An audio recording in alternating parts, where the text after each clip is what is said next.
दें। देखिए, सबसे पहले यहाँ पर हम लोग बात कर लें कि कॉन्स्टिट्यूशन ऑफ इंडिया क्या है। तो कॉन्स्टिट्यूशन ऑफ इंडिया, जैसे आप लोगों ने बहुत बताया, बिल्कुल सही कहा, this is the law of land. Law of land है, बिल्कुल सही है। तो लॉ ऑफ लैंड का मतलब कि इस लैंड पर रहने वाले लोग और इससे बाहर रहने वाले लोग, यानी सिटीजन और नॉन सिटीजन, दोनों को ये डील करता है। अच्छा, आप में से कोई बता सकते हैं कि जो नॉन सिटीजन है उसको ये कैसे कवर करता है? एनीबडी? एनीबडी? मैं कह रहा हूं कि नॉन सिटीजन पर भी ये काम करता है, या नॉन सिटीजन के लिए भी बनाया गया। तो कैसे हम कह सकते हैं कि नॉन सिटीजन के लिए बनाया गया? हाउ? सर फंडामेंटल राइट्स में सर कवर्ड हो जाते हैं सर। हाँ, बिल्कुल सही, कोई फंडामेंटल भी राइट्स के नॉन अंदर है। हाँ जी, बोलिए बोलिए बोलिए बोलिए। सर कोई भी नॉन सिटीजन जब इंडिया में आएगा तो उसको इंडिया के लॉ भी लगेंगे, ऐसा? हाँ, वो लगेंगे, लेकिन उसको हम मिलता है, फ्रीडम मिलता है, फंडामेंटल राइट्स मिलता है। फ्रीडम ऑफ हाँ मूवमेंट मिलता है, है, वो इंडिया बराबर। के किसी भी कोने में जा सकता है। वो चाहे तो बेंगलोर चला हम्म। जाए, वो चाहे तो हिंदुस्तान के किसी भी कोने में जाए। हाँ, but there are certain restrictions. Okay, restriction. चलिए फिलहाल हम लोग बात करते हैं सबसे पहले कि अगर हम बात करें कॉन्स्टिट्यूशन की, तो कॉन्स्टिट्यूशन का सबसे इंपॉर्टेंट पार्ट आता है नेचर। भाई, नेचर क्या है? कॉन्स्टिट्यूशन का नेचर क्या है? अपने भारत के, हिंदुस्तान का जो संविधान है, उसका नेचर क्या होता है? एनीबडी, आप में से कोई भी? What is the nature of the constitution? Nature होता क्या है? नेचर कहते हैं किसको है? टैबलेट साइड करो। हाँ जी, एनीथिंग, एनीवन, जो भी आप जानते हो। नहीं जानते कोई बात नहीं, 10 सेकंड, ज्यादा समय नहीं, नहीं तो फिर आप लोग कभी। पार्टली रिजिड है और पार्टली फ्लेक्सिबल है। This is the nature. Okay, और कुछ? और रिटर्न मध्ये आहे ना आपला, काय मॅडम? काय म्हणता? लिखित आहे ना सर कॉन्स्टिट्यूशन आपलं ओके, लंडन ते? अच्छा, सर ये, कॉन्स्टिट्यूशन अपना रिटर्न में है और ये काफी कंट्रीज से लिया हुआ है, लाइक हाँ पार्ट्स में। हाँ, एंड लाइक एक्सप्लिसिट राइट्स देता है ठीक है। सिटीजन को। एंड राइट्स एंड ड्यूटीज बताता है। देखिए, सबसे बड़ी गलती हम लोग क्या कर रहे हैं, आप लोग भी कर रहे हैं, इसमें बुरा मानने वाली बात नहीं है। गलती क्या होती है वो समझिए। नेचर, फीचर्स और सोर्सेज, सब को हम लोग मिक्स कर देते हैं। तीनों में फर्क है। जैसे मैंने आप लोगों से डील कहा, मैंने, मेरा क्वेश्चन सिंपल था कि what is the nature of the Indian constitution. हम लोग इंडियन की बात कर रहे हैं, तो इंडियन कॉन्स्टिट्यूशन की बात करेंगे। What is the nature? जैसे मैं किसी के बारे में, इंसान के बारे में बात करूं, तो क्या कहूंगा कि नेचर कैसा है? या तो वो आदमी बहुत अच्छा है, या तो वो आदमी बहुत बुरा है। मेरा जैसा एक्सपीरियंस होगा वैसा ही मैं कहूंगा ना, सिंपल सी बात है। मैं किसी इंसान से मिलता हूँ, मान लीजिए मैं मोदी जी से मिला, मान लीजिए मैं मिला नहीं हूं अभी तक। अगर मैं मिलता हूँ और मुझे लगता है कि नहीं भाई, इज ग्रेट पर्सनालिटी, तो ठीक है, ग्रेट पर्सनालिटी है मेरे लिए, मेरे लिए है। कांग्रेस के लिए नहीं होंगे, वो अलग बात है। मान लीजिए मैं शाहरुख खान साहब से मिलता हूँ, मुझे लगता है कि नहीं, is great personality for me, तो मुझे अच्छा लगता है, चलो ठीक है, मेरे लिए अच्छे हैं। हो सकता है किसी के लिए बड़े बुरे लग रहे होंगे। मैं मिलता हूँ सलमान खान से, मुझे लगता है बहुत गंदा आदमी, बहुत रूड है, बहुत बिहेवियर खराब है इसका, मेरे लिए खराब है, दुनिया के लिए बहुत अच्छे हैं। So nature is different, features is different, and sources are totally different. Sources तो डिफरेंट ही होगा।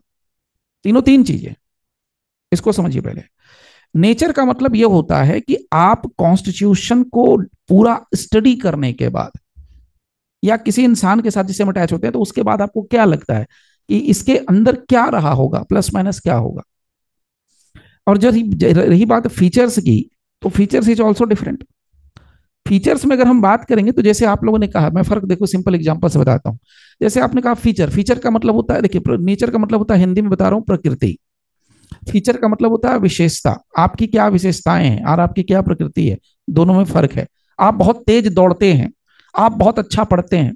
जैसे मान लीजिए कि एक छोटी बच्ची है, बहुत अच्छी है पढ़ने में, बहुत अच्छी है, टॉपर है, एक्सट्रीम बहुत अच्छी टॉपर है, लेकिन उसका बिहेवियर क्या है? रूड है, एकदम रूड है। मतलब किसी की नहीं सुनती है, गार्जियन की भी नहीं सुनती है, पलट के जवाब देती है। बोलते ना, इज्जत करने का कोई लहजा नहीं है, संस्कार नहीं है, सिंपल भाषा में। तो वो उसका प्रकृति है। विशेषता क्या? बहुत बहुत अच्छा पढ़ती है। तो this is this difference. Sources का मतलब तो आप लोग समझते हैं कहां से आ रहा है। तो जैसे अभी आप लोगों ने कहा कि कॉन्स्टिट्यूशन रिटेन है, तो दिस इज फीचर्स। अगर कोई कहता है कि कॉन्स्टिट्यूशन लेंदीएस्ट है, बहुत बड़ा कॉन्स्टिट्यूशन है, लार्जेस्ट है, तो लार्जेस्ट इज द फीचर। अगर कोई कहता है कि कॉन्स्टिट्यूशन के अंदर हमारे पास फंडामेंटल राइट्स है, दिस इज द फीचर। अगर कोई आपसे कहता है कि कॉन्स्टिट्यूशन के अंदर हमारे यहाँ ये दिया हुआ है, ये विशेषता है, देखिए आपको विशेषता का मतलब समझना है, फीचर का मतलब समझना है, आपके अंदर खास गुण क्या है। खास गुण है आपके पास कि अगर आप मतलब बीमार भी है मान लीजिए अनफॉर्चुनेटली, तो भी आप सबके सामने बहुत मुस्कुरा के बात करते हैं। आपके चेहरे से पता ही नहीं चलता कि आप बीमार है कि खुश हैं, मतलब हमेशा आप खुश ही रहते हैं। आप बीमार है पता ही नहीं चलता है, आपका हर चीज प्लस प्लस दिखता है, कोई निगेटिविटी आपके अंदर दिखती ही नहीं है, आपका ऑरा हमेशा पॉजिटिव है। Even you are in deep pain, you are in agony, आपके अंदर बहुत दुख है, आपके अंदर बहुत तकलीफ है, लेकिन दुनिया को आपके पास सिर्फ खुशी खुशी दिखती है, आपको कोई गम दिखता ही नहीं। ठीक है, तो लाइक दिस वो आपकी विशेषता है। आप बुरे से बुरे वक्त में भी अच्छे दिखते हो, बुरे से बुरे वक्त में आप अच्छे से बिहेव करते हो, खराब से खराब परिस्थिति में आप काम करते हो। दैट इज योर विशेषता, दैट इज योर फीचर्स। लेकिन नेचर क्या है, आप किसी की सुनते नहीं हो, आप अपनी बात मनवा के रहते हो। यू आर स्टबॉर्न, आप जिद्दी हो, आप गुस्सैल हो, आप घमंडी हो, आप ज्यादा बात नहीं करते हो। These are your nature. So nature और विशेषता में फर्क है, नेचर और फीचर्स में फर्क है। तो अगर मैं कहता हूं भारत का संविधान, उसका इंडियन कॉन्स्टिट्यूशन का फीचर्स, तो वो रिटेन है, दिस इज फीचर। वो लार्जेस्ट है, दिस इज अगेन फीचर। अगर मैं कहता हूं उसमें फंडामेंटल राइट्स दिया है, अगेन फीचर। अगर मैं कहता हूं कि इसके अंदर पार्लियामेंट्री फॉर्म ऑफ गवर्नमेंट की बात की गई है, again this is a feature. अगर मैं कहता हूं कि इंडियन कॉन्स्टिट्यूशन के अंदर, एग्जांपल देता हूं, जैसे अभी किसी आप में से किसी ने कहा रिजिड है, तो रिजिड है तो भाई ये भी एक किसकी विशेषता है, रिजिड है। अगर इसमें जैसे अभी हम लोगों ने बात किया था, उसमें बोले थे फंडामेंटल ड्यूटीज, तो फंडामेंटल ड्यूटी जिसकी विशेषता है, फीचर्स है। अब आप कहेंगे कि सर नेचर क्या है? सो नेचर होता है कॉन्स्टिट्यूशन को पूरा रीड करने के बाद, किसी इंसान को पूरा रीड करने के बाद, भाई आदमी तो तुम काम तो बहुत अच्छा करते हो लेकिन नेचर खराब है, काम बहुत अच्छा करते हो लेकिन नेचर खराब है, किसी की सुनते नहीं हो, जिद्दी हो, तो दैट इज योर नेचर। तो अब यहां पर पूरा जब कॉन्स्टिट्यूशन को स्टडी किया गया लोगों के द्वारा, जो कहते हैं ना विद्वान लोग, उन्होंने कहा कि भाई जो भारत का संविधान है वो, हम नॉर्मली जो कॉन्स्टिट्यूशन होता है, मैं इसको थोड़ा अलग कर दे रहा हूं, देखिए कहते हैं कि जो कॉन्स्टिट्यूशन होता है वो सामान्य तौर पर कॉन्स्टिट्यूशन दो तरह का होता है, क्योंकि constitution is the law of land. आप में से किसी ने बिल्कुल सही कहा था, लॉ ऑफ लैंड। तो कॉन्स्टिट्यूशन बेसिकली दो तरह का होता है, यूनिटरी और फेडरल। अब इसको भी मैं थोड़ा आपको डील कर देता हूं। कॉन्स्टिट्यूशन को लॉ ऑफ लैंड कहते हैं, लेकिन इसको दूसरे सेंस में समझिए तो constitution basically gives the power, gives the power. ये कॉन्स्टिट्यूशन की शक्ति है कि एक पुलिस वाले के पास गन होता है लेकिन वो चला नहीं सकता, मिलिट्री के पास तोप है, हथियार है, गोला बारूद है, सब कुछ है, चला नहीं सकता। This is the power of the constitution. ये भयंकर, मतलब बड़ा बहुत बड़ा पॉइंट है, मतलब रटने से ऊपर चलिए, मतलब मैं कह रहा हूं एग्जाम से थोड़ा सा ऊपर चलेंगे, इसको रियल लाइफ में आप एक्सप्लोर कर सकते हैं, अप्लाई कर सकते हैं। खैर, सो कॉन्स्टिट्यूशन दो तरह का होता है, एक होता है यूनिटरी, एक होता है फेडरल। इसका क्या बता रहा हूं मैं, nature. This is nothing, this is nature. जैसे आदमी एक अच्छा होता है, एक बुरा होता है, तो दुनिया में जितने भी कॉन्स्टिट्यूशन आए उसमें दो ही बातें आती है, या तो यूनिटरी या तो फेडरल। जब हम यूनिटरी की बात करते हैं तो यूनिटरी ये कहता है कि जब किसी भी एक ऑर्गेनाइजेशन में या किसी भी एक सरकार के पास अगर सारा का सारा पावर सेंट्रलाइज्ड हो जाए, सारी की सारी शक्तियां चली जाए किसके पास, एक ही आदमी के पास। जैसे जो लोग कहते हैं ना राम राज्य, भाई इसको पॉलिटिकली मत ले लेना, मैं पहले बता रहा हूं, तो डिबेट अलग हो जाएगा। तो राम राज्य क्या था, राम राज्य is the simple example of unitary form of government. वो उस समय का यूनिटरी था, मतलब क्यों, क्योंकि सारी जो पावर्स थी एक ही पर्सन के पास सेंट्रलाइज्ड थी। जैसे हिटलर, उस समय सारा शक्ति किसके पास था, हिटलर के पास था। या कोई भी राजा है, अकबर, तो उस समय क्या था, unitary form of government. Babar, unitary form of government. यानी जब किसी एक पर्सन के पास आप सारी की सारी शक्तियां दे देते हो, मतलब तुम दिन को अगर रात कहो हम रात कहेंगे, वो तुमको जो पसंद वही बात कहेंगे, मैं अक्सर कहता हूं। तो इसका मतलब क्या है, राजा साहब ने भी कह दिया कि अभी सुबह के 8 बजे हैं, तो आप भी कहोगे हाँ जी 8 बजे, क्योंकि आप नहीं कह सकते कि अभी रात है, आपको दिन कहना पड़ेगा। साहब ने कहा है कि अभी क्या है, अभी दिन है, तो साहब ने कहा दिन, तो आपको कहना पड़ेगा दिन। साहब ने कहा रात, तो कहेंगे रात, क्योंकि आप उसके अगेंस्ट जाएंगे तो हो सकता है आपको लटका देगा वो।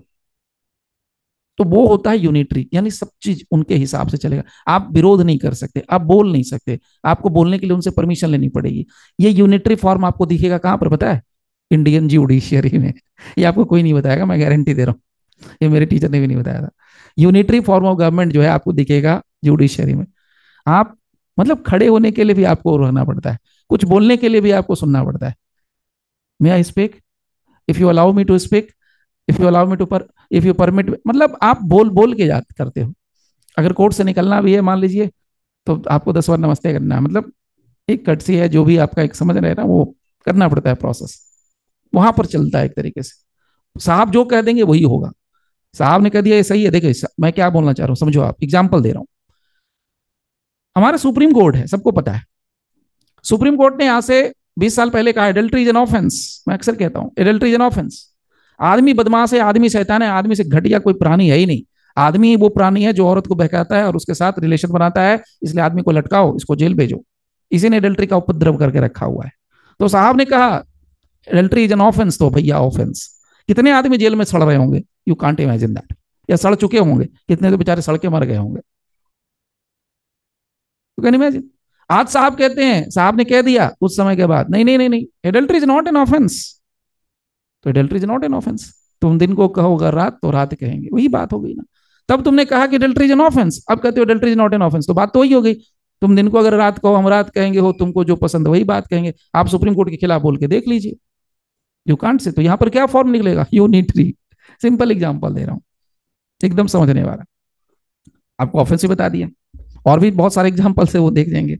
मतलब जो उन्होंने कहा उसके खिलाफ आप नॉर्मली नहीं जा सकते हैं। फेडरल में क्या होता है, फेडरल में there is a division of power. अच्छा यहां पर लिख दो आप centralised, centralised in one, power is centralised in one government. उसको हम नॉर्मली हम लोग अपनी आजकल की भाषा में कहते हैं सेंट्रल गवर्नमेंट। ठीक, यहां पर होता है division, DIVISION, division of powers. यहां पर कहते हैं फेडरल में कि there must be a division of powers. दो कम से कम होते हैं, दो, एक होता है सेंट्रल गवर्नमेंट और दूसरा होता है स्टेट गवर्नमेंट। तो राज्य सरकार और केंद्र सरकार, दो सरकारें होती हैं, उनके बीच में पावर का डिस्ट्रीब्यूशन होता है। कुछ मामलों में कंप्लीट डिस्ट्रीब्यूशन है, कुछ मामलों में भेदभाव होता है। अब देखिए हम लोग बात किसकी कर रहे थे, कॉन्स्टिट्यूशन ऑफ इंडिया की। तो भारत का संविधान क्या कहता है, वो इंडियन कॉन्स्टिट्यूशन क्या कर, बहुत इंटरेस्टिंग है। इसको लोग मतलब क्या कर दिए ना, वो ग्रुप डी वाले, मैं तो खान सर को क्या बोलूं अभी, वो ग्रुप डी में सब जो क्वेश्चन पूछते हैं बस परीक्षा पास करने के लिए बना दिए, तो खैर ठीक है। लेकिन होता क्या है ना, ग्रुप डी, ग्रुप सी, दरोगा, इंस्पेक्टर सब बंद तो जाते हैं, नौकरी भी करते हैं। जरा सा कोई के मामला में फंस गए, इनकाउंटर के मामले में फंस गए, किसी और मामले में फंस गए, तो दौड़ के फिर कोर्ट में वकीलों के चक्कर काटते हैं, चैम्बर्स के। जो उनको नहीं पता, वो रट के पास कर चुके हैं, बस एग्जाम दिया, खत्म कहानी। उन्होंने एग्जाम में लिख दिया अच्छा रिट इतने टाइप के होते हैं, हो गया। अब रिट क्या होता है उनको पता ही नहीं है, रिट क्या होता है, पढ़ के पास कर गए। तो कम से कम मैं कहता हूँ एज ए लॉ स्टूडेंट, मैं ये नहीं कह रहा हूँ कि हम लोग ग्रुप डी की तैयारी कर रहे हैं तो लॉ स्टूडेंट है, तो कम से कम हम लोग को इतना जानना चाहिए कि कभी कॉन्सेप्ट समझने के लिए जिंदगी में या उस चीज को अप्लाई करने के लिए आपको दूसरों का मुंह ताकना ना पड़े, इतना तो आप अपने आप में सेल्फ डिपेंडेंट रहिए। ऐसा सीख लीजिए लॉ कि किसी भी कानून को, क्योंकि मैं जो बता रहा हूं इसके बाद भी नया नया बहुत सारा लॉ आ जाएगा, तो बहुत सारे नए नए कानून बनेंगे, तो किसी भी कानून को खुद से पढ़ के खुद से इंटरप्रेट करने का हिम्मत होना चाहिए, आपके अंदर वो कैपेसिटी होनी चाहिए। ये नहीं कि आप एक बार जज बन गए, अब दूसरे का आप देख रहे हैं कि चलो चलो क्लास चलते हैं। कोई क्लास की जरूरत नहीं, किसी क्लास में जाने की जरूरत नहीं, कोई कोचिंग नहीं करना, खुद से आप इंटरप्रिटेशन कर सकते हैं, वो चीज होनी चाहिए आपके पास। उसके लिए सिंपल है, वर्ड पर command, that's it. Okay, so division of powers, central और स्टेट गवर्नमेंट। अब बात करते हैं भारत के कॉन्स्टिट्यूशन के, संविधान की। भारत के संविधान को बड़े बड़े लोगों ने पढ़ा, बहुत बड़े बड़े विद्वान लोगों ने पढ़ा। सबसे पहले हमारे यहाँ के जो सबसे बड़े विद्वान आदमी थे वो कौन थे, डॉक्टर अंबेडकर साहब। अंबेडकर साहब ने तो खुद लिखा ही था, तो उन्होंने पढ़ने की बात ही छोड़ दीजिए। डॉक्टर अंबेडकर सबसे जब ये पूछा गया कि आप ये बताओ कि आपने तो पूरा का पूरा कॉन्स्टिट्यूशन लिख दिया, आपने पूरा लिखा, तो आप ये बताइए कि क्या आपको लगता है कि भारत का संविधान क्या है, यूनिटरी है कि फेडरल है, ये आप बताओ। ये सवाल उठा उनके, उन्होंने बड़ी इंटरेस्टिंग जवाब दिया और उन्होंने कहा कि जो भारत का जो संविधान है, इंडियन कॉन्स्टिट्यूशन है, वो उनके हिसाब से फेडरल है। लेकिन मैं इससे बिल्कुल भी सहमत नहीं हूं, और ये उस समय का डिमांड था कि उनको इस तरीके से बोलना पड़ा था। ध्यान से सुनिएगा बात, क्योंकि जब जिस कंडीशन में इंडियन कॉन्स्टिट्यूशन लिखा है कि किसी भी आदमी को, अपने बाप को, अपने दादाओं को, अपने परिवार को, अपने पूर्वजों को गाली देना बहुत आसान है। मेरे बाप ने ये नहीं किया, मैं भी दे सकता हूं, आप भी दे सकते हैं, कोई कोई भी दे सकता है, लेकिन देना सही बात नहीं, क्योंकि उस समय क्या सिचुएशन रही होगी और उस सिचुएशन में जो उनको उस समय के हिसाब से जो डिसीजन सही लगा एज पर दो फैक्ट्स एंड सर्कमस्टांसेस उन्होंने लिया। अब उसके लिए भी उनको कोस कोस के उनको गाली देने से कोई फायदा नहीं है। अच्छा मेरे पिताजी ये कर दिए होते तो शायद मैं ये बने, अरे भाई खुद पे अपने ऊपर भी कभी कभी क्या होता है ना, नारियल फोड़ना चाहिए, अपने ऊपर भी लो, अपनी रिस्पॉन्सिबिलिटी भी लीजिए कि हाँ जो मेरे गार्जियन ने नहीं किया वो मैं करके दिखा सकता हूं, आई कैन डू इट। और मैं हमेशा कहता हूँ ये एरोगेंस नहीं है, आप एरोगेंस से नहीं बोल रहे हैं, आपके अंदर ये कॉन्फिडेंस है, एरोगेंस नहीं है, ये कॉन्फिडेंस है, I can do it, I am doing it, ये जरूरी है, एरोगेंट नहीं होना है। आप जितना जानते हैं ये हमेशा रखिए कि आप दूसरे से ज्यादा जानते हैं, और उसके लिए मेहनत करना है, जबरदस्ती नहीं कि हम दूसरे से ज्यादा जानते हो, नहीं, जानते हैं उसके लिए थोड़ा सा 2%।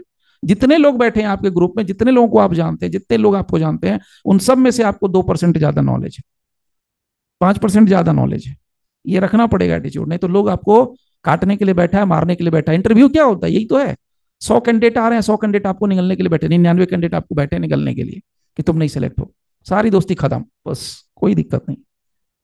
तो वहां पर आपको क्या रखना है, अपने आप को साबित करना है कि आई एम द बेस्ट, बाकी के 99 लोगों से मैं बेस्ट हूं, इसलिए मेरा सिलेक्शन होना चाहिए, और ये दिखना चाहिए चेहरे पे कॉन्फिडेंस कि मैं हूं, बाकी के 99 लोगों से मेरे पास ज्यादा नॉलेज है, वो आना चाहिए, वो दिखेगा फिर।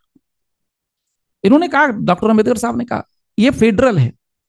फेडरल का मतलब हो गया कि ये कहना चाह रहे थे कि भाई हमने ऐसा संविधान बनाया है जो क्या करता है कि सेंट्रल गवर्नमेंट और स्टेट गवर्नमेंट दोनों को अथॉरिटी देता है, दोनों के पास डिस्ट्रीब्यूशन ऑफ पावर करता है। लेकिन ये बात सही नहीं है। क्यों सही नहीं है? और ये उस समय की मजबूरी थी, क्योंकि जिस समय अंबेडकर साहब ने कॉन्स्टिट्यूशन लिखा था, ड्राफ्ट किया था, बनाया था, उस समय भारत में, मैं मेरी जहां तक नॉलेज है, 625 प्लस यानी मोर देन 600 से ज्यादा रियासतें हुआ करती थी। रियासत का मतलब प्रोविंस वगैरह कहते हैं, तो वो उस समय वो सिचुएशन था। 600 मतलब 600 लोग थे और वो कहते थे मैं राजा, मैं राजा, मैं राजा। मतलब आज के हिंदुस्तान में उस समय के हिसाब से 600 राजा थे। हर रियासत का एक राजा था। मतलब 5 किलोमीटर है तो भी कहता है मैं राजा हूं, 10 किलोमीटर जमीन है तो कहता है मैं राजा हूं, किसी के पास 50 किलोमीटर तो वो कहता है मैं राजा हूं, किसी के पास 100 किलोमीटर एरिया तो वो कहता है मैं राजा हूं। सब कहते थे मैं राजा हूं। 600 से प्लस, मोर देन 600, वो सब के सब क्या कहते थे कि मैं राजा हूं, 600 प्लस। तो उन्होंने उस समय बहुत दिमाग लगाया, ऐसी बात नहीं है, दिमाग लगा करके उन्होंने कहा कि भाई तुमको भी तुम्हारा, अब कोई, आप सोचिए, आप ठंडे दिमाग सोचिए, आप राजा हैं और आपका सब कुछ मैं छीन लूं तो कैसा लगेगा आपको? आपसे मैं सब कुछ छीन लूं, आपका राजपाट छीन लूं, आपका खजाना लूट लूं, सब कुछ ले लूं, तो आप तो रोड के भिखारी हो गए। This is the point. तो उस कंडीशन में आप तो जी जान लगा देंगे लड़ने के लिए, अरे ऐसे भी मरना है वैसे ही मरना है, बेइज्जती होकर मरने से अच्छा लड़के मर लेंगे, क्या दिक्कत है? तो राजाओं ने वही किया था। तो उस समय इन्होंने बहुत गहराई से समझा चीजों को, और इन्होंने कहा कि जितने भी राज्य हैं, मतलब जितने भी रियासतें हैं, वो सारी रियासतों को हम क्या देंगे, जो तुम्हारे पास पावर है वो सब पावर देंगे। तुमको कानून बनाने का पावर देंगे, that is legislative power, law बनाने का पावर, लेजिस्लेटिव पावर। तुमको एग्जीक्यूटिव ऑफिसर्स देंगे, एग्जीक्यूटिव यानी कि तुम देश चलाओ, अपना राज्य चलाओ, वो भी तुमको अथॉरिटी देंगे।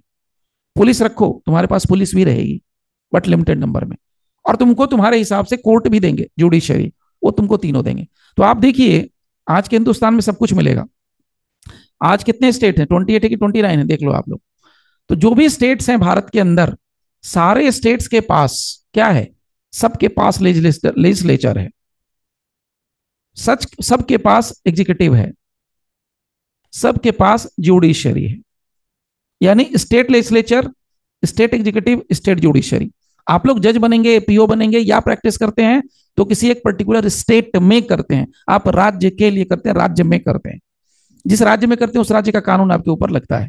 सो लेजिस्लेचर मतलब विधानसभा, महाराष्ट्र की विधानसभा हो गई, बिहार की हो गई, यूपी की हो गई, एमपी की हो गई, छत्तीसगढ़ की हो गई। हर एक स्टेट की जो विधानसभा है वो क्या है? वो लेजिस्लेचर है। एग्जीक्यूटिव क्या होता है? पीसीएस यानी public service commission, PSC sorry, public service commission. तो पब्लिक सर्विस कमीशन जो है वो सारे के सारे एग्जीक्यूटिव्स, यानी आपके यहाँ जो बीडीओ है, सीओ है, पुलिस इंस्पेक्टर है, इंस्पेक्टर है, वो सब क्या है? एग्जीक्यूटिव्स। एग्जीक्यूटिव का मतलब जो लागू करेगा, जो आपके आदेश का गुलाम है। इसलिए कभी पुलिस वाले को सुनिएगा, वो सलाम करेगा और बोलेंगे आदेश आदेश, वो बस नौकर है, वो सच का नौकर है, रियल नौकर है। पुलिस वाला सिर्फ आम आदमी के सामने शेर होता है, हम लोगों के सामने शेर होता है। उनके बॉस के आगे वो मतलब भींगी बिल्ली से भी बेकार है, भींगी बिल्ली से फालतू का नाम दे देते हैं सिंघम, वो सिंघम बिंगम कुछ नहीं है। आम आदमी के सामने बना देते हैं सिंघम, बट अगर उसके अथॉरिटी में चले जाएंगे ना, कुछ नहीं है वो। अगर डीजीपी के सामने अगर उसको कंपेयर कर लें, एसपी के सामने कंपेयर कर लें, एक दरोगा को, सब इंस्पेक्टर को, कुछ नहीं है। सच बताएं तो कुछ नहीं है, आप भी जानते हैं। और ये लोग जब हाईकोर्ट में और सुप्रीम कोर्ट में वकीलों के सामने जाते हैं तो एकदम भींगी बिल्ली रहते हैं, इस चीज को जानिए। लेकिन तभी आपके सामने भींगी बिल्ली रहेंगे जब आपके पास नॉलेज है। अगर आपके पास नॉलेज नहीं होगा तो ये आपको खा जाएंगे, गारंटीड खा जाएंगे, चाहे वो मैं रहूं चाहे आप रहें, वो निकल जाएंगे। और निकलने के बाद डकार भी नहीं लेंगे। ये ऐसे लोग होते हैं क्योंकि इनके पास सारी अथॉरिटी होती है। तीसरा होता है जुडिशरी। जुडिशरी का मतलब स्टेट जुडिशरी, तो किसी राज्य के लिए जुडिशरी, तो ये भी आपको हर एक राज्य में मिलेगा। तो जितने हाई कोर्ट्स हैं भारत के अंदर वो सब के सब क्या हैं, इसी का एग्जांपल है। तो भारत की जो संविधान है उसके अंदर उसका नेचर की बात करेंगे तो भारत के संविधान के हिसाब से भारत में राज्य के पास अपना लेजिस्लेचर है, अपना एग्जीक्यूटिव है, अपना जुडिशरी है। तो इन तीनों के रहते हुए इसका मतलब तुम अपना बनाओ। अब सेंट्रल गवर्नमेंट की बात करते हैं। सेंट्रल गवर्नमेंट भारत सरकार, तो भारत सरकार के पास लेजिस्लेचर है, अपना कानून बनाने का अथॉरिटी, वो है पार्लियामेंट, लोकसभा, राज्यसभा। उसके बाद बात करते हैं एग्जीक्यूटिव की। एग्जीक्यूटिव में क्या है उसके पास, UPSC, union public service commission, सारे लोग यहीं से निकल के आ रहे हैं। और उसके बाद इनके पास यूनियन जुडिशियरी है जिसका नाम है सुप्रीम कोर्ट। तो इन्होंने बैलेंस नहीं रखा है। ये क्या कर रहे हैं, माथे पे चढ़ गए हैं, और इनको चढ़ना पड़ा, मजबूरी है। क्योंकि हिंदुस्तान का इतिहास ऐसा रहा है कि अगर आप किसी बोलते हैं ना धूल को माथे पे चढ़ा लोगे ना, तो थोड़ी देर के बाद वो आप ही को निकल जाएगा। ऐसे कहावत भी है, आप लोगों ने कहानी भी सुनी होगी कि ठंड के मौसम में एक अरब में जो शेख है ना, पहले के जमाने में जाता था ऊंट से, अभी भी जाता है लेकिन तो गाड़ी आ गई। तो रात के समय क्या करते थे, वो तंबू लगाते थे। तो रात को ठंड बहुत होती है रेगिस्तान में, तो जब ठंड बहुत पड़ने लगी तो तंबू लगा के अपना शेख अंदर सो गया। जब शेख सो गया तो ऊंट को बाहर ठंड लग रही थी। तो उसने शेख से कहा कि देखो साहब, मेरे को ठंड लग रही है, अगर आप परमिशन दें तो मैं थोड़ा सा अपना पैर अंदर कर दूं, मुझे बहुत ठंड लग रही है, हो सकता है मैं सुबह तक मर जाऊं। तो शेख ने कहा ठीक है भाई रख लो। तो क्या किया, ऊंट ने एक पैर रख दिया अंदर। फिर उसने कहा कि साहब बाकी के 3 पैरों में बड़ी ठंड लग रही है। कहा चलो ठीक है दूसरा भी रख लो। फिर इसी तरीके से तीसरा भी रख लिया पूछ के, फिर चौथा भी रख लिया। जब चारों पैर रख लिए तो कहे साहब थोड़ा सा बॉडी लगा लूं अंदर, बोले रख ले भाई। कुछ देर के बाद ऐसा सीन हुआ कि ऊंट तंबू के अंदर और शेख तंबू के बाहर, टेंट के बाहर। तो कहते हैं ना सिर पे नहीं चढ़ा सकते। तो वही कहानी यहां पर भी है। इससे सीख लिया हिंदुस्तान के लोगों ने कॉन्स्टिट्यूशन ड्राफ्ट करते समय, और ये सीख सबसे ज्यादा किनके पास थी, अंबेडकर साहब के पास। इन्होंने कहा कि भाई तुमको लेजिस्लेचर देंगे, एग्जीक्यूटिव देंगे, जुडिशरी देंगे। याद रखो एक बात, हम पार्लियामेंट हैं और हम तुम पर भारी पड़ेंगे। इक्वल बैलेंस नहीं है, यू कांट से ये जस्टिस नहीं हम कह सकते। अगर आप कहते हो कि भैया जस्टिस है तो हम कहते इक्वलिटी होनी चाहिए। इक्वलिटी कहां है, इक्वलिटी का मतलब होता है दोनों बराबर होते। तो कहते हैं नहीं, बराबर नहीं होंगे। पार्लियामेंट जो कानून बना देगा वो तुमको मानना पड़ेगा। अगर यूपीएससी के कैंडिडेट अगर चले जाएंगे तो वो तुम्हारे माथे पे तांडव करेंगे, नागिन डांस करेंगे, तो करेंगे, बिल्कुल करेंगे। आप देखिए यूपीएससी पास होगा तो वो डीएम बनेगा, और जितने लोग होते हैं डिस्ट्रिक्ट मजिस्ट्रेट, और जो पीएससी वाले होंगे वो नीचे रहेंगे, उनके उनके नौकर रहते हैं वो। जुडिशरी में वही देखिए, जो सुप्रीम कोर्ट कह देगा वो तुमको सुनना पड़ेगा। तो कहेगा बाबर, मतलब ये तो चढ़ गए ना तीनों के तीनों, पार्लियामेंट, यूपीएससी और सुप्रीम कोर्ट, तीनों के तीनों क्या हो गए, स्टेट के ऊपर भारी पड़ रहे हैं। स्टेट का जो विधानसभा उसकी क्या वैल्यू रहेगी, कुछ नहीं, वो हाथी के दांत है दिखाने के और खाने के। यूपीएससी भारी पड़ रहा है आपके एग्जीक्यूटिव्स के ऊपर, स्टेट के एग्जीक्यूटिव के ऊपर भारी है। अभी एक एसपी आएगा यूपीएससी का एग्जाम पास करके बन जाएगा, सारे थानादार को लाके लाइन में खड़ा कर देगा, सारे की नौकरी खा जाएगा, सारे को सस्पेंड डिस्चार्ज कर देगा। औकात है कुछ बोलने की, नहीं बोल सकता है। सीएम भी नहीं कुछ बोल सकते हैं, कायदे से अगर देखा जाए तो भी नहीं, वो भी तो मामला जाएगा कोर्ट में फिलहाल। अब सुप्रीम कोर्ट कोई ऑर्डर कर दे तो बताइए कौन नहीं मानेगा, सब मानेंगे। तो there is a distribution of power but not the balance of power. Point समझिए, there is a distribution of power among the two और between the two governments, that is the central government and the state government. तो ये तो इन्होंने कह दिया। जब अच्छा एक बात और समझिए, जब आप कहते हैं ना फेडरल, तो फेडरल का मतलब होता है कि बराबर होना चाहिए, सब कुछ बराबर। वो बराबर नहीं है हमारे यहाँ। बराबरी का हक दे दिया तो खत्म, टाटा बाय बाय, वो सीन हो जाएगा। अगर राज्य सरकार को दे दिया ये सारे पावर्स ना, तो एक दिन राज्य क्या अगर मान लीजिए, जैसे एग्जांपल देता हूं, जैसे केंद्र सरकार ने कहा कि भाई मिलिट्री हम रखेंगे, परमाणु बम हम बनाएंगे। अगर ये पावर अगर दे दे राज्य को, तो राज्य क्या कर लेगा, कोई राज्य के दिमाग में सनक चढ़ जाएगा, परमाणु बम बना लेगा, वो अपना मिलिट्री रखेगा, पलट करके यू मार देगा इसी को, केंद्र सरकार को, केंद्र सरकार फुस गायब, टाटा। इसीलिए इन्होंने कहा मिलिट्री हम रखेंगे। अब क्या होता है, जब मूड खराब होता है, लड़ाई होता है दो सरकारों के बीच में, तो देखते हैं तुरंत मिलिट्री पहुंचा देते हैं। अच्छा एक और चीज देखिए, और एक बात बताता हूं, किसी भी राज्य का जो मुखिया होता है, किसी भी स्टेट का जो चीफ होता है, उसको क्या बोलते हैं, चीफ को चीफ मिनिस्टर कहते हैं। लेकिन आप अंदर की कहानी तो आप लोग जानते होंगे या नहीं जानते होंगे, हम लोग के लिए बहुत बड़ा आदमी है चीफ मिनिस्टर, भैया फोटो खिंचवा लें, बहुत बड़ी बात है लोगों के लिए। लेकिन आप जरा इसके कॉन्स्टिट्यूशन को पढ़ के देखिए, तो चीफ मिनिस्टर की औकात नहीं रह जाती है सेंट्रल गवर्नमेंट के आगे। आपके राज्य में जो चीफ मिनिस्टर चलेगा, उसके आगे 5 गाड़ियां, उसके पीछे 5 गाड़ियां रहेंगी, लेकिन अगर वही चीफ मिनिस्टर आपको दिल्ली में दिखेगा, तो उसके आगे उतना उसका कावा नहीं होगा, उसका यार उसके उतने आगे नहीं रहेंगे फोर्सेस, आधी हो जाएगी या 1/4 रह जाएगी। आप देखिए कभी गौर करके, क्यों, क्योंकि इन्होंने कहा कि देखो तुम हो चीफ अपने राज्य के, लेकिन तुम्हारे चीफ के ऊपर मैं एक अपना चीफ बिठाऊंगा, वो है गवर्नर, जो तुम्हारे माथे पे तांडव डांस करेगा। तो उसको उन्होंने क्या नाम दे दिया, रिपोर्टिंग का। उन्होंने इनको क्या नाम दे दिया, प्रोटोकॉल का। उन्होंने इनको क्या नाम दे दिया, सिक्योरिटी का। भाई तुम्हारे राज्य में कुछ ऊंच नीच प्लस माइनस हो जाएगा, तो गवर्नर हमको रिपोर्ट करेगा कि भाई तुम्हारे राज्य में गड़बड़ हो रही है, तुम्हारे कॉन्स्टिट्यूशनल मशीनरी फेल हो रहा है, तुम्हारे राज्य में विद्रोह हो रहा है, तुम्हारे राज्य में ये हो रहा है वो हो रहा है, तब ना तुमको हम मदद कर पाएंगे। ऐसे मैं कैसे मदद कर पाऊंगा तेरे को, दिस इज द वे। तो ये भी मान गए, चलो ठीक है। तो ये अपने ही ये मानना पड़ा इनको, मजबूरी थी इनकी। तो चीफ मिनिस्टर तो है, लेकिन गवर्नर आएगा, गवर्नर अपना फैसला सुनाएगा, सब भारी पड़ेगा। This is the point, simple. तो गवर्नर क्या आ गया, तो इसको हम लोग क्या कहते हैं, टेक्निकली बच्चों को पढ़ाया जाता है कॉलेज में, अपॉइंटमेंट ऑफ गवर्नर, गवर्नर का अपॉइंटमेंट।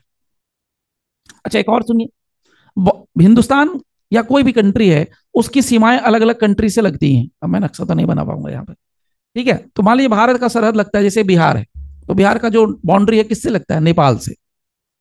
अरुणाचल प्रदेश है, उसका बाउंड्री लग रहा है चाइना से। यूपी है, उसका भी लगता है करीब करीब नेपाल से, उधर समुद्र से लगता है, गुजरात हो गया, नीचे साउथ हो गया सब। तो अब मान लीजिए कि जैसे बिहार का बॉर्डर लग रहा है नेपाल से, और नेपाल अगर भड़क जाए, और नेपाल का जेनजी जैसे भी प्रोटेस्ट हुआ, उस टाइप के लोग अगर इंडिया में आ जाएं, इंडिया में आकर के एक तरीके से उपद्रव मचाना शुरू कर दें, तो इंडिया में कहां सबसे पहले इफेक्ट पड़ेगा, जहां से उनका बॉर्डर लगता है। तो अगर नेपाल का बॉर्डर सबसे ज्यादा अगर बिहार से लगता है, तो सबसे ज्यादा इफेक्ट किसको होगा, बिहार को होगा। तबाह कौन होगा, बिहार होगा तबाह और बर्बाद। तो यहां पर इन्होंने कहा कि भाई देखो, अगर कुछ होगा तो भाई इन चीजों को हैंडल करने के लिए हम बैठे हैं, हमारे पास मिलिट्री रहेगी, तुम टेंशन मत लो, तुमको प्रॉब्लम होगी हम बचाएंगे। तो इसको क्या बोलते हैं, एक्सटर्नल एग्रेशन। यानी तुम्हारे राज्य में कोई तकलीफ होगी, तुम्हारे राज्य पर कोई हमला करेगा विदेशी, या इंटरनल कुछ प्रॉब्लम डिस्टर्बेंस हो जो होगा, तो उन सब को डील करने के लिए हम बैठे हैं। दैट इज द केंद्र केंद्र क्या बोलते हैं, केंद्र सरकार, सेंट्रल गवर्नमेंट। इंदिरा गांधी के स्टेटमेंट थे, पढ़ेंगे तो मिलेगा। इमरजेंसी, क्योंकि अगर आपके राज्य में इमरजेंसी जैसे हालात हो जाएंगे, तो हम हेल्प करेंगे। तो जैसे इमरजेंसी लग जाता है, यहाँ का चीफ मिनिस्टर गायब। अब कौन चला रहा है, प्रेसिडेंट। सब कुछ कौन कवर करेगा, प्रेसिडेंट। कौन चला रहा है, सेंट्रल गवर्नमेंट। यहाँ का राज्य कौन चलाएगा, बिहार को कौन चला रहा है, राष्ट्रपति। खत्म कहानी। ये है इनका असली नेचर। ये है नेचर कि कब किधर से खा जाना है, कब किधर से प्यार कर देना है। जरूरत पड़ता है तो ये दुलार भी देते हैं। जैसे आज की सिनारियो में बात करिए, दिल्ली में सेंट्रल गवर्नमेंट बीजेपी की सरकार है, तो जिन जिन स्टेट्स के अंदर बीजेपी की सरकार है, वो एक दूसरे को प्यार मोहब्बत करते हैं, गले मिलते हैं, गले लगाते हैं। जैसे यूपी, बीजेपी दोनों में दोस्ती है। काहे नहीं दोस्ती होता है, क्यों नहीं दोस्ती होता है वेस्ट बंगाल में ममता बनर्जी से, कभी नहीं दोस्ती होगा, होने का सवाल ही नहीं है। झारखंड में कहां दोस्ती हो रहा है, हेमंत सोरेन से, ना उसके बाप से दोस्ती था शिबू सोरेन से, नहीं दोस्ती है, होगा ही नहीं, क्योंकि वो बीजेपी नहीं, वो एंटी बीजेपी। तो जरूरत पड़ती है तो उनको प्यार भी कर देते हैं, दुलार भी कर देते हैं, और पुचकार के फिर मार के भगा भी देते हैं। जैसे झारखंड में तो एक टाइम था, रघुवर दास, नाम सुने होंगे, सीएम थे पहले, अब वो गवर्नर बन गए। तो जब भी कुछ भी छोटा से छोटा, आप समझ लीजिए एक छोटा सा ऑडिटोरियम का भी बनता था, तो उसका उद्घाटन कराने के लिए तुरंत मोदी जी को बुलाते थे। अगर मुझे ध्यान से ठीक से याद है तो आप देखिए, सबसे ज्यादा दौरा जो किए होंगे ना, वो झारखंड का किए होंगे। रघुवर दास हर बात पर उनको बुलाते थे। इसको कहते हैं बटरिंग, मक्खन लगाना।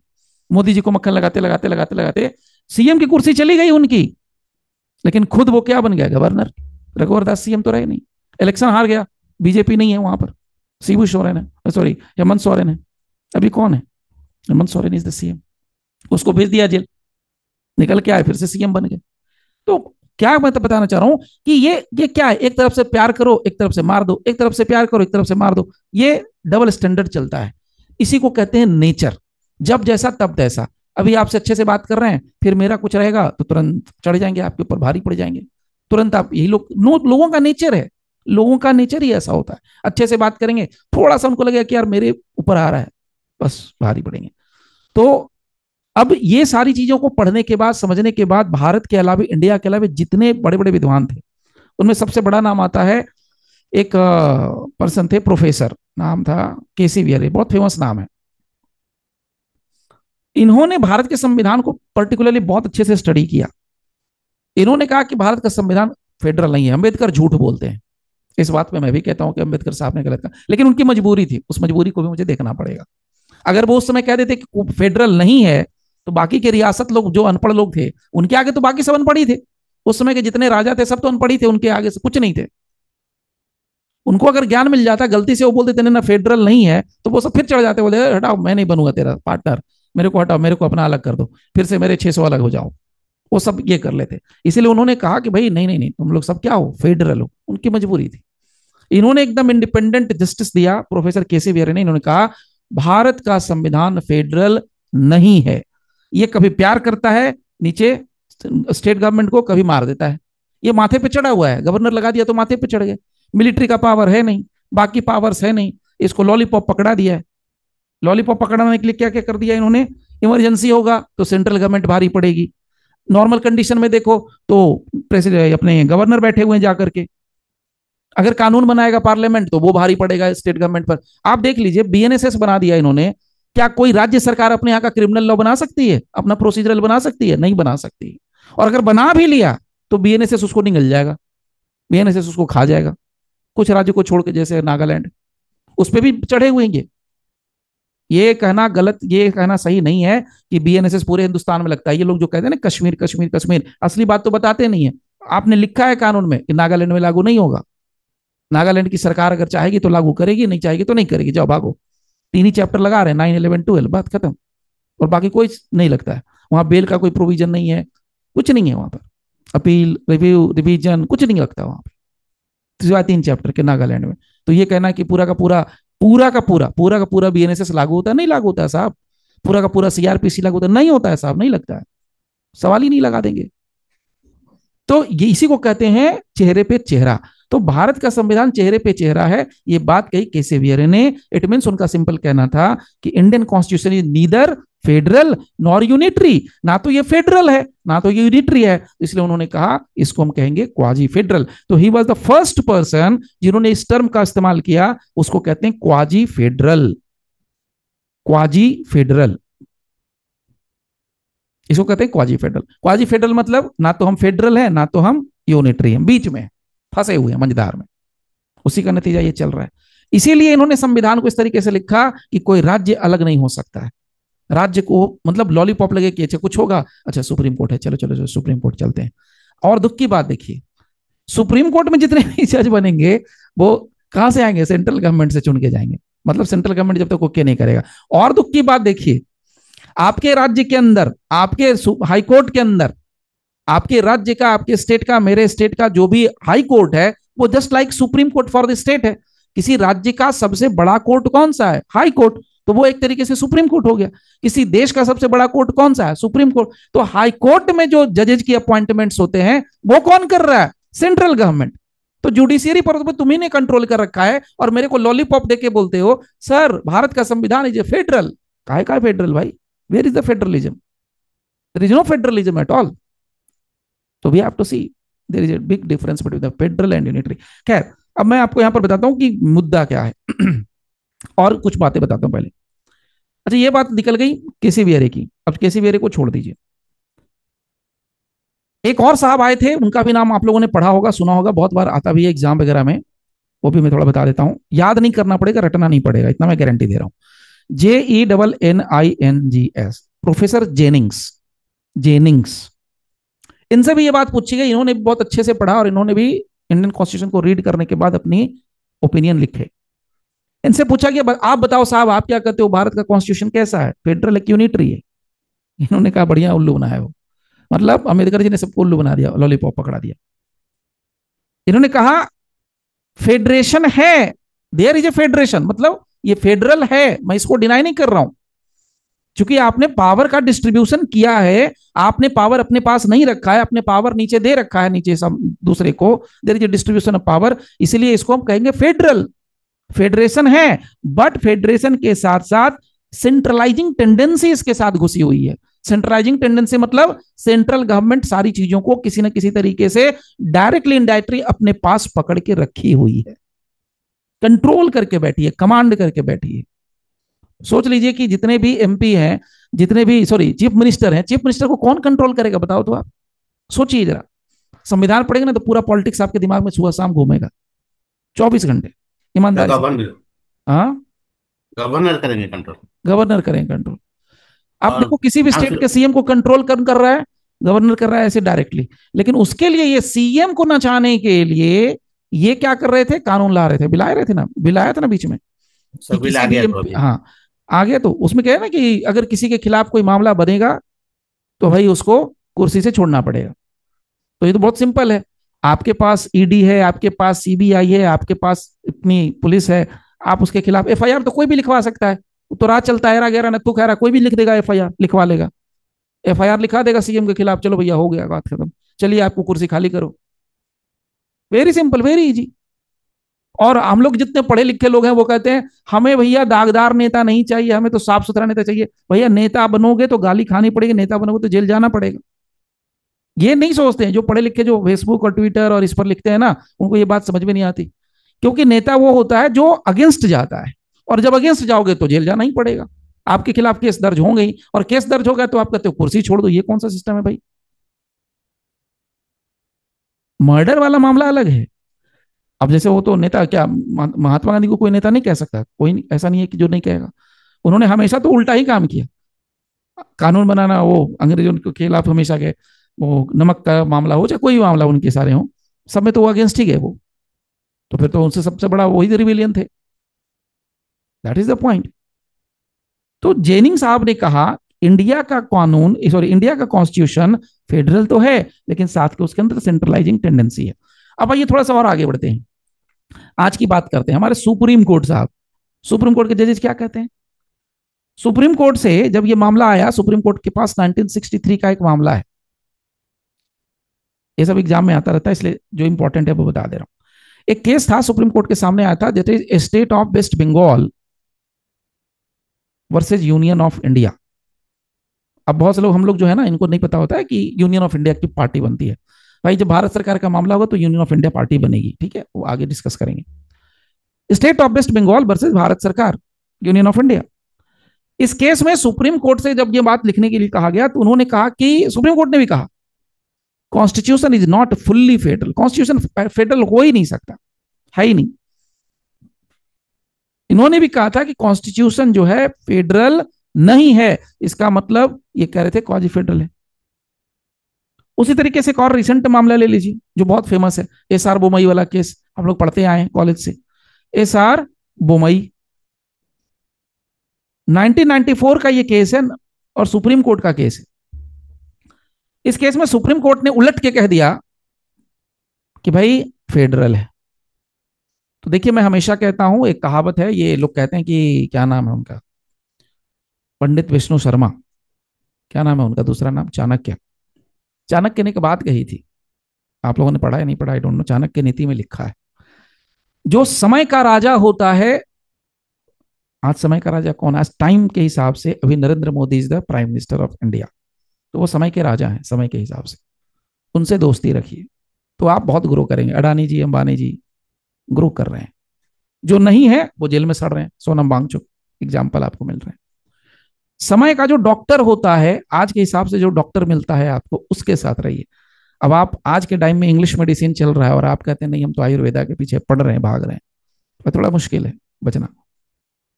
तो इसीलिए कहा है समय का राजा और समय के डॉक्टर के साथ दोस्ती कीजिए। तीसरा, समय का जो जज होता है उसके साथ चलिए, यानी समय के हिसाब से। अभी जो सुप्रीम कोर्ट है उनके जजेस के साथ हाँ में हाँ कहिए। वही बात जो मैंने शुरू में कही थी, तुम दिन को अगर रात कहो हम रात कहेंगे, वो तुमको जो पसंद वही बात के। तो एसआर बोमई के केस में 1994 में इसी सुप्रीम कोर्ट ने कहा फेडरल है, और यही 1963 में कहते हैं कि भैया फेडरल नहीं है। तो स्टूडेंट तो पागल हो गई, क्या यार सुप्रीम कोर्ट हो यार, तुम्हारे अपने बात की वैल्यू नहीं है, कभी कुछ कहते हो कभी कुछ कहते हो। तो इसको मैं यही बात कहता हूं, समय समय की बात है, कहीं दिन है तो कहीं रात है। हमारे इंडिया में रात है, यूएस में दिन है। तो 1963 का दौर कुछ और था, वो नेहरू जी का जमाना था, तो बोल ही नहीं सकते थे बेचारे, हिम्मत नहीं थी। आज इन्होंने बोल दिया फेडरल है, अपना हिसाब उनका, जो टाइम था उस हिसाब से कर दिया डील। ठीक है, तो खैर अब दरअसल एक पॉइंट और भी जानना चाहिए कि सर आफ्टर ऑल फेडरल और यूनिटरी आपने कह तो दिया या मैंने कह तो दिया, लेकिन फेडरल अगर हम कहते हैं तो फेडरल का मतलब क्या है, फेडरल का विशेषता क्या है, फेडरल का फीचर क्या है, फेडरल होने के लिए क्या चाहिए। अगर किसी भी देश का संविधान, किसी भी कंट्री का कॉन्स्टिट्यूशन अगर आपसे कहा जाए कि फेडरल है, तो सबसे पहली उसकी विशेषता होगी, सबसे पहला फीचर होगा, that is division of power. Division of powers between centre and state, सबसे पहला जो होता है वो होता है, सबसे इसेंशियल एलिमेंट बोले, सबसे पहली बात बोले वो पहचान। दूसरा, जब दोनों के बीच में पावर बटेगा तो लड़ाई होना तय है, बिल्कुल होगा, 200% होगा। कभी ये लड़ेंगे कभी वो लड़ेंगे, ये शक्ति की लड़ाई है, पावर की लड़ाई है। आम आदमी कहता है भाग्य में ये लिखा था, भाई सीखिए उनसे, क्या नाम है अपने अमित शाह जी से, वो नहीं कहते कि भाग्य में लिखा था, वो लड़े और आगे बढ़ गए। बड़े लोग कभी भी भाग्य पे भरोसे नहीं बैठते, ये बात गारंटेड हम मैंने भी सीखा है, हम लोगों के बचपन में भी यही सिखाया गया था, अनफॉर्चुनेट टू से, बट ये बात फैक्ट है कि जो भाग्य में लिखा होता है वही होता है, लोग बोलते हैं, लेकिन फैक्ट आप देखो, बड़े लोग भाग्य के भरोसे नहीं बैठते। अगर किसी बड़े आदमी को किसी ने मार दिया या उसके परिवार को कोई कुछ कर देता है, तो अपना बदला ले लेता है, किसी न किसी तरीके से बदला लेके ही छोड़ेगा। आप एग्जाम्पल देख लीजिए अपने होम मिनिस्टर साहब का, एक आईपीएस है, आप लोग नाम जानते हैं उनका, गुजरात के जेल में सड़ गए, नामो निशान मिटा दिया उनका, पूरी फैमिली तबाह हो गई। जस्टिस लोया की बात कर लीजिए अपने फील्ड में, जस्टिस लोया का पूरा फैमिली का कुछ अता पता नहीं है आज के दिन, उन लोया साहब का पता नहीं है। तो जो राजा होता है ना, जो बड़ा माइंडसेट का होता है, वो भगवान के भरोसे नहीं बैठता। ये बात दशरथ मांझी वाली मूवी जो है ना, माउंटेन मैन, बिल्कुल सही कहा है कि तुम सोचते हो कि हम भगवान के भरोसे बैठे, और भगवान सोचता है कि हम तुम्हारे भरोसे बैठे, यही बात है। इसलिए भगवान भरोसे मत बैठिए, भगवान को गाली मत दीजिए, भगवान को मत कोसिए, भगवान है नहीं है पता नहीं, आपके 2 हाथ दिए हैं, मेहनत कीजिए, दैट्स द पॉइंट, बात खत्म। नंबर 2, जब झगड़ा होगा तो कोई ना कोई तो इसको चाहिए सेटलमेंट के लिए, तो इसीलिए इन्होंने कहा सुप्रीमेसी, सबसे बड़ा क्या होगा, सुप्रीमेसी होगा कॉन्स्टिट्यूशन का, यानी हम दोनों झगड़ा करेंगे तो कॉन्स्टिट्यूशन के हिसाब से matter सुलझाएंगे।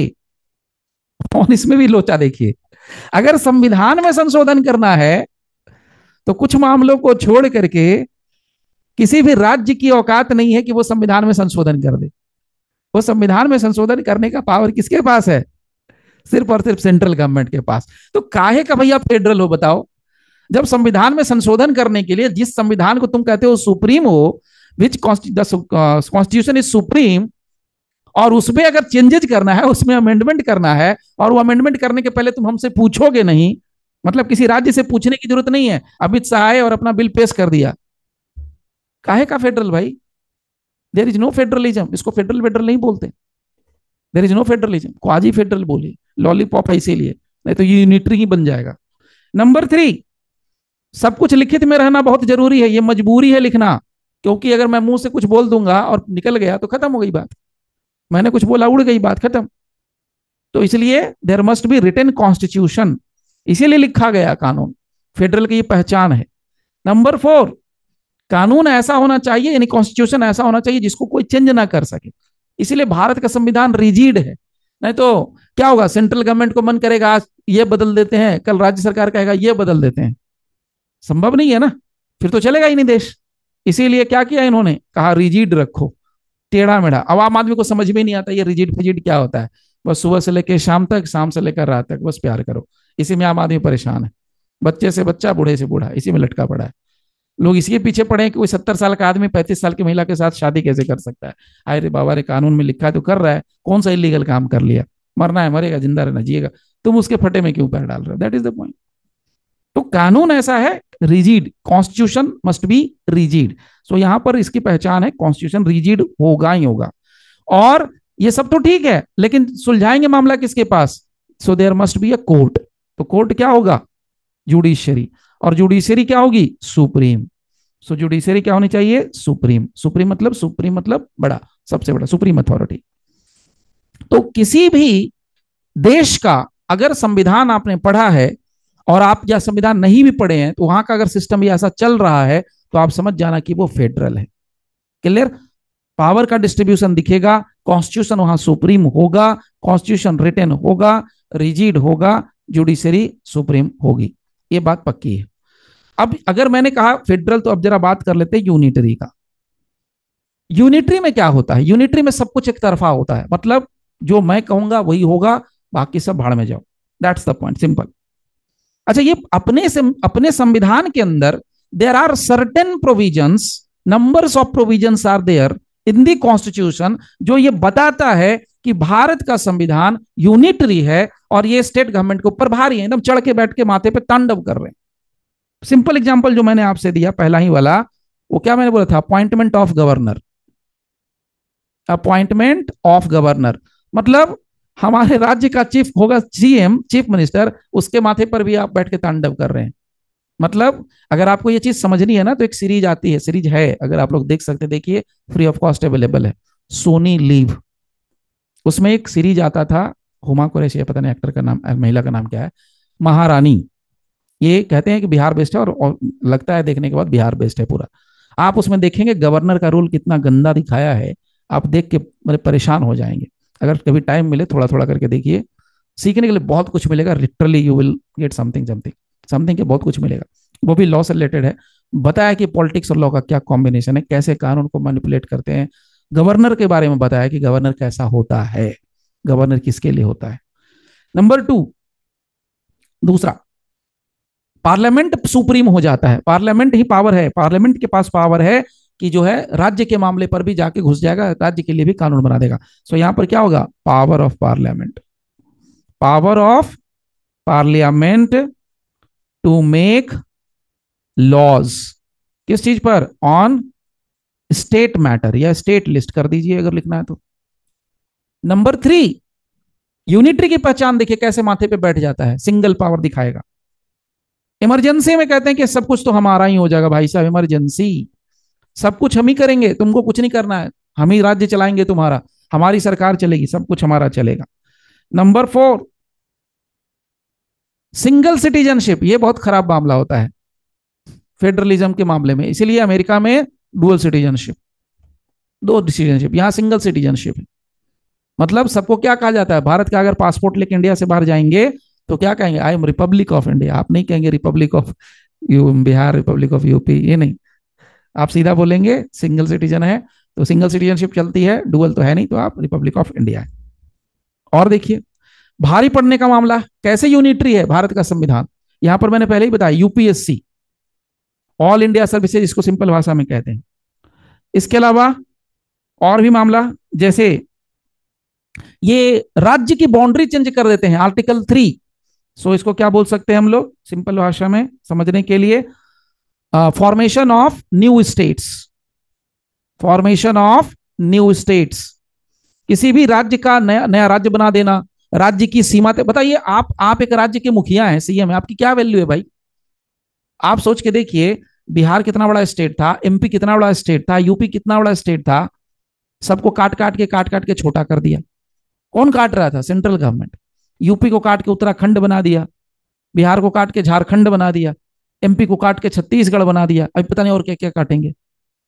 So formation of new states. तो अब समझ रहे हैं आप, अगर यूपी को काट के उत्तराखंड बना रहे हैं, बिहार को काट के झारखंड बना रहे, तो दोनों का क्या हो गया? बाउंड्री चेंज कर दिया, दोनों का ज्योग्राफिकल कंडीशन चेंज हो गया, दोनों के अंदर जो सब कुछ था, इकोनॉमी वगैरह, वो सब खत्म हो गया ना एक तरीके से। तब उस समय के जो सो कॉल्ड, मान लीजिए कि एमपी था या बिहार था या छत्तीसगढ़ था, वॉटेवर, तो उसका जो सिस्टम था वो अलग ही था, उस समय उनके पास इकोनॉमी अलग थी। अब क्या हो गया? सब बट गया। तो ये खुद से कर देते हैं। तो ये क्या मतलब? आपका घर का सीमा, आपका जमीन है, आपका मकान है, आपका खेत है, और बाउंड्री मैं डिसाइड करूंगा। वाह जी वाह, मतलब मैं डिसाइड करूंगा कि आप अपने कमरे के किस हिस्से से निकलेंगे और कहां तक आपका कमरे का बाउंड्री होगा, आपका घर का लंबाई चौड़ाई कितना होगा, ये मैं डिसाइड करूंगा। काहे का फेडरल भाई? This is unitary again.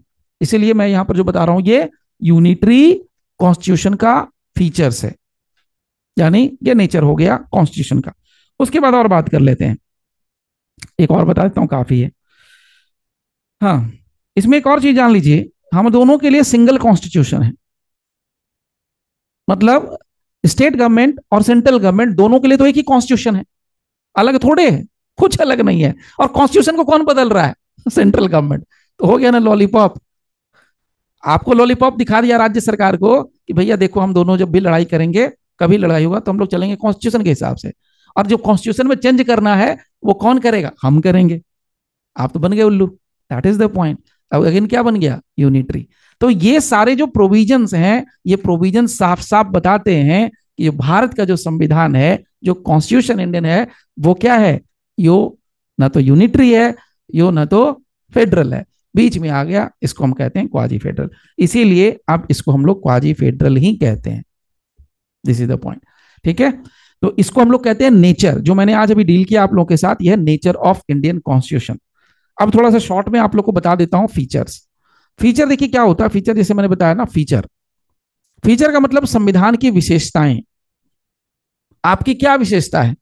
आप खाना बहुत जल्दी खा लेते होंगे, आप बहुत तेज चल सकते हैं, आप 2 घंटे में पूरी नींद पूरी कर लेते हैं, आप खड़े खड़े भी सो सकते हैं। हाँ, ये सब आपकी विशेषताएं हैं। आप शाहरुख खान साहब की मिमिक्री कर सकते हैं, ये सब आपकी विशेषताएं हैं। उससे मेरा क्या फर्क पड़ेगा? कोई नहीं।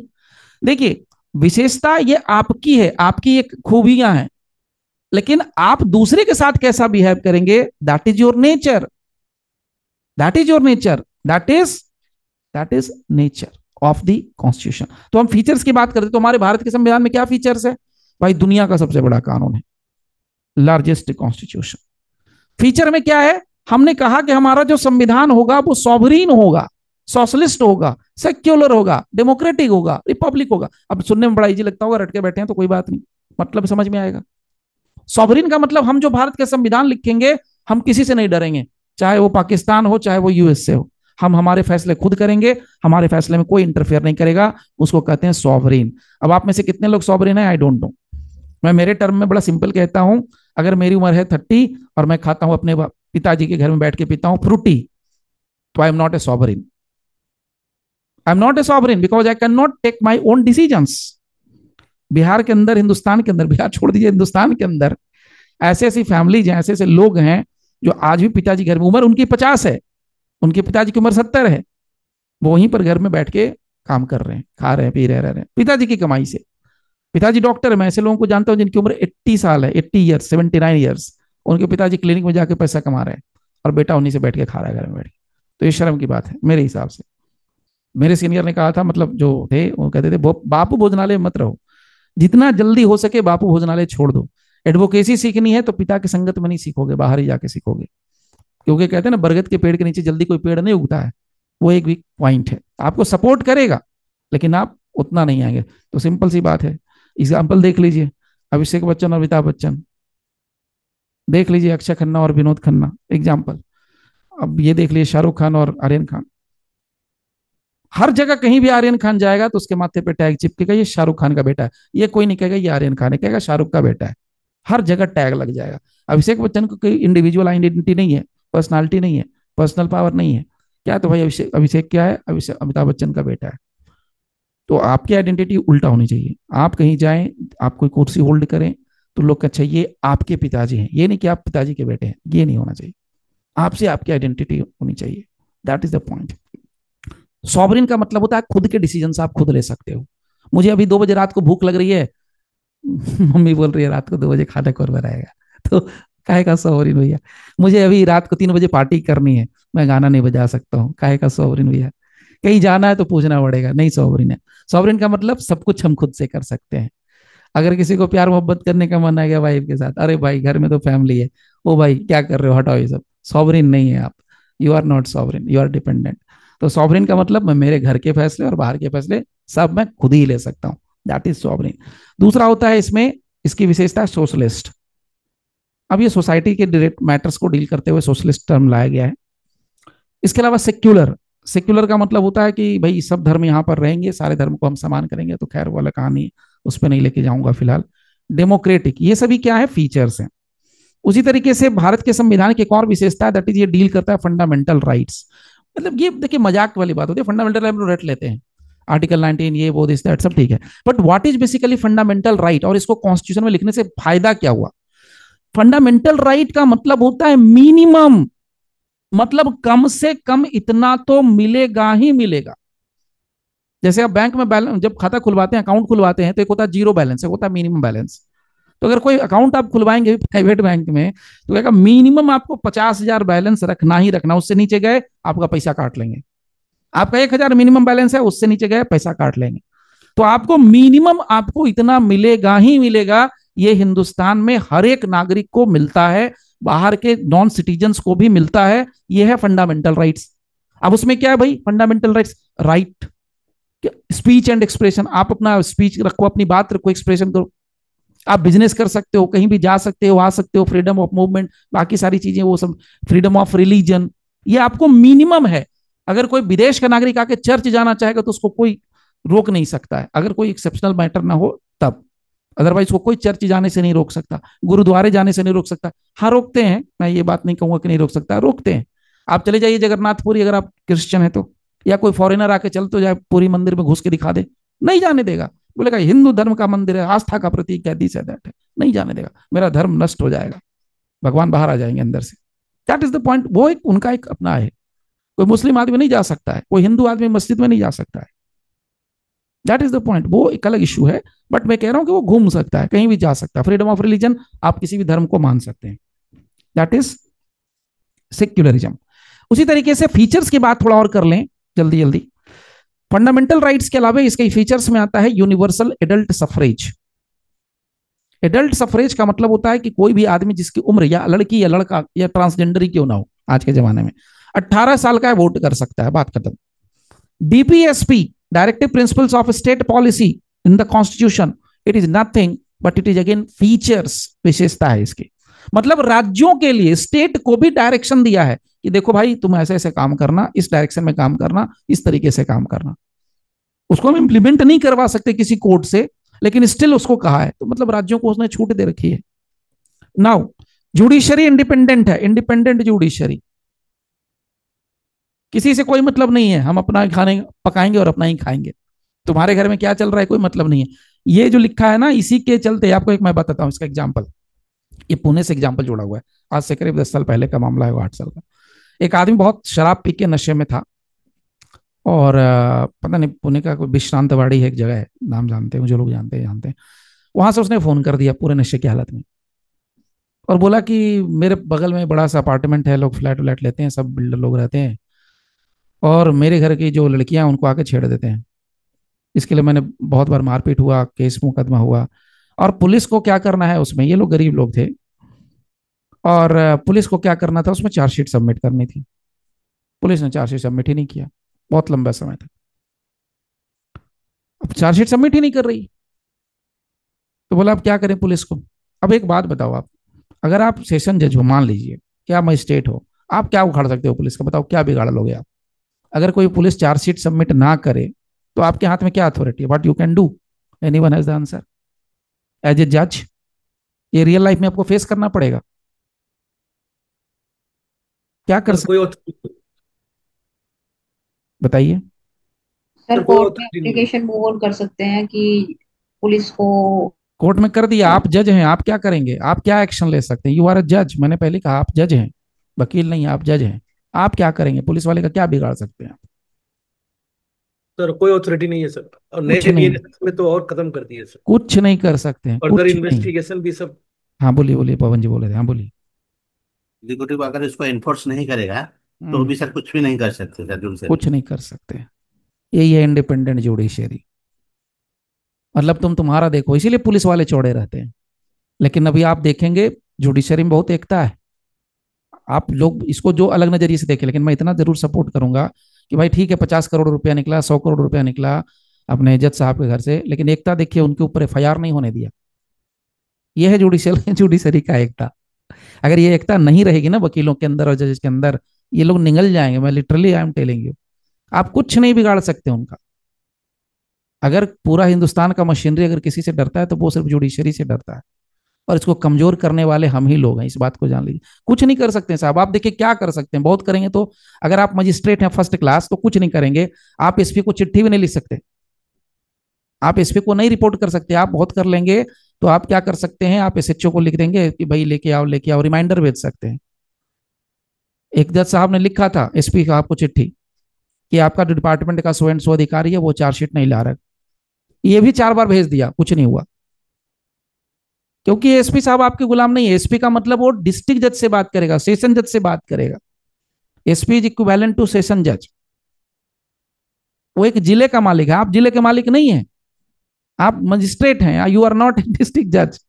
डिस्ट्रिक्ट के लेवल पे बात करेगा, आपके लिखने से कुछ फर्क नहीं पड़ता। इसीलिए पुलिस वाले चौड़े रहते हैं, कारण ये है, इंडिपेंडेंट जुडिशरी का कमाल है ये, उनको फर्क नहीं पड़ता। इसलिए उनको मौका मिलता है तो वो पकड़ के वकील को धो देते हैं, और वकील को मिलता है तो वो पकड़ के उसको धो देते हैं। पॉइंट ये है, एग्जीक्यूशन उनके हाथ में है। अगर कोर्ट में जज साहब ने कह दिया किसी वकील के खिलाफ कि ठीक है इसको जेल भेजो, तो जेल उनके हाथ में, जेल उनके हाथ में। जेल में आप जाएंगे और फंस गया कोई आदमी तो उसका तो जीना दुभर, खत्म ही कहानी, टाटा बाय बाय। ये जस्टिस लोया के केस में क्या हुआ, एग्जीक्यूशन हुआ ना, कोर्ट में जजेस को आफ्टर ऑल करना पड़ा। सोचिए कोई जज ये जज के लिए कहते हैं बड़ा पुराना मैटर है, भाई पुराना मैटर है तो क्या हो गया, अगर हम 10 दिन से भूखे हैं तो क्या कहोगे कि 10 दिन से भूखे क्यों, आज ही के भूखे रहोगे तो खाना देंगे, 10 दिन पुराने से भूखे हो तो नहीं मिलेगा खाना। ये स्टेटमेंट ही दिया उस समय के सुप्रीम कोर्ट के जज ने, तो दिस इज नॉट ओके ना। तो हम लोग खुद ही को खराब कर रहे हैं। उसका कारण है कहीं हमें लॉलीपॉप मिलता है, हम उसके बदले चुप हो जाते हैं, सब अपनी अपनी देखते हैं, that is also a big point. और वही है, खैर वो अलग हो जाएगा, फिर पॉलिटिक्स में चले जाएंगे। तो मैं आपको सिंपल कह रहा था, इंडिपेंडेंट जुडिशरी ये क्या है, again this is the feature of Indian constitution. लिखने वाले ने सोच के लिखा है, बनाने वाले ने सही लिखा, लेकिन हम उसको क्या करते हैं, मिस यूज कर देते हैं। फंडामेंटल ड्यूटीज, अगेन ये क्या है, it is a feature of Indian constitution. और सोर्सेज की बात करेंगे तो सोर्सेज तो आपको पता ही है कहां से आ रहा है, गवर्नमेंट ऑफ इंडिया एक्ट, पुराने कानून, ये सब जो है। अच्छा, यूनाइटेड किंगडम से हमने ले लिया, यूके से ले लिया, यूएसए से ले लिया, कनाडा से ले लिया, आयरलैंड, ऑस्ट्रेलिया, जर्मनी, रसिया, साउथ अफ्रीका, सब कंट्री से उठा लिया। वो क्या है, वो सोर्सेज है। तो बेसिक जो आपको मेरे को बताना था वो था, आपको मैंने बताया नेचर, फीचर और सोर्स, तीनों अलग अलग टर्म है, मिक्स नहीं करना है आपको। बहुत बार इंटरव्यू में पूछ देंगे आपसे, एपीओ के इंटरव्यू में कुछ भी पूछ देते हैं, let me tell you frankly, जो लोग एपीओ के लिए बैठे हैं मेरे साथ या जुडिशरी में, तो ध्यान दीजिएगा कि आप कहीं नेचर पूछ रहा तो फीचर ना बता के आ जाए, और फीचर पूछे तो नेचर ना बता के आ जाए, और सोर्स पूछा तो सोर्स ही बताना है, क्योंकि जो पूछ रहा है उसको पता है इसका फर्क। और अगर आपने सब मिक्स कर दिया तो सब गड़बड़, आपको तो लगेगा कि मैंने सही आंसर बताया, आपको हम मार्किंग मिलेगा ही नहीं। ठीक है, तो ये था ये पार्ट। ओके, इसको यहीं पर करते हैं स्टॉप फिलहाल आज के लिए, अभी के लिए। कल मिलेंगे फिर से इसके नया पार्ट पे, दूसरे पार्ट पे, जहां से हम लोग डील कर लेंगे प्रियम्बल। ओके, चलिए फिलहाल इसको यहां मैं करता हूं स्टॉप।